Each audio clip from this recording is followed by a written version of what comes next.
आदरणीय शिंदे साहेब होते आपल्या सर्वांची दखल आदरणीय शिंदे साहेबांनी घेऊन घेतलेली आता फोन झालेला आहे आपल्याशी शिंदे साहेब साहेब विषय असा आहे इथे 15 दिवसामध्ये 3 बिबट्याने आपले लहान लहान मुलं महिला या गेल्या आणि जवळजवळ 55-57 बळी या मागच्या 2 वर्षामध्ये गेले बिबट्याचा इतका उपद्रव आहे की आज संपूर्ण पुणे नाशिक हायवे बंद झालेला आहे सकाळपासून आणि सकाळपासून आज जवळजवळ 25 ते 30 हजार लोक आज या ठिकाणी आंदोलनामध्ये आहेत माझी सर्वांची अपेक्षा आहे की पालकमंत्र्यांनी इथं आलं पाहिजे किंवा वनमंत्र्यांनी आलं पाहिजे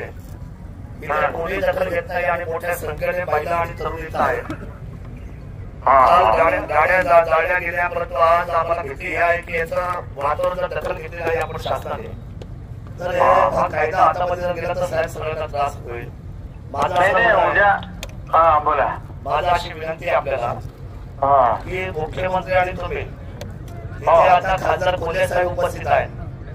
आणि आम्ही सर्वांनी आपल्याकडून एकच निर्णय मागतो की 2 दिवसाच्या आतमध्ये आम्हाला सर्वांना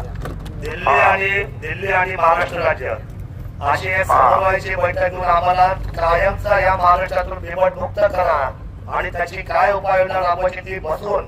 सर्व लोकांना एक सेन्सिटिव्ह मीटिंग अतिशय जबाबदारीची बैठक आपण घ्यावी अशी विनंती मी सर्व शेतकरी बांधवांच्या वतीने करतोय आपल्या सर्वांचं काय म्हणणं बरोबर आहे तर हे सर्व ऐकतायत आणि आपला फोन स्पीकर बोलवलेला आहे आमदार महोदय आणि आपले खासदार महोदय पण आहेत मी आता एकच सांगतो की मी ताबडतोब मुख्यमंत्र्यांशी बोलतो उद्या कॅबिनेट आहे कॅबिनेट मध्ये विषय मी चर्चा करतो याविषयी आणि ताबडतोब त्यांची 1-2 दिवसामध्ये 2-3 दिवसामध्ये एक मीटिंग आपण मुख्यमंत्र्यांना सांगू संबंधित लोकांची बैठक घेऊन तुमच्या शिष्टमंडळाला त्या बैठकीत बोलवायला आणि याच्यावर कायमस्वरूपी तोडगा काढण्याचा आपण निर्णय घेऊ केंद्राला पण बोलवलं केंद्राच्या पण जे संबंधित लोक असतील त्यांना मुख्यमंत्री बोलवतील मीटिंग आणि आपण तुम्हाला तुमच्या शिष्टमंडळाला बोलवू ठीक आहे साहेब ओके एवढ्या कमी वेळामध्ये आपल्याला घेतलेली आहे उद्या बोलतो लगेच बोलतो हा ओके आदरणीय राज्याचे आता पुढे काय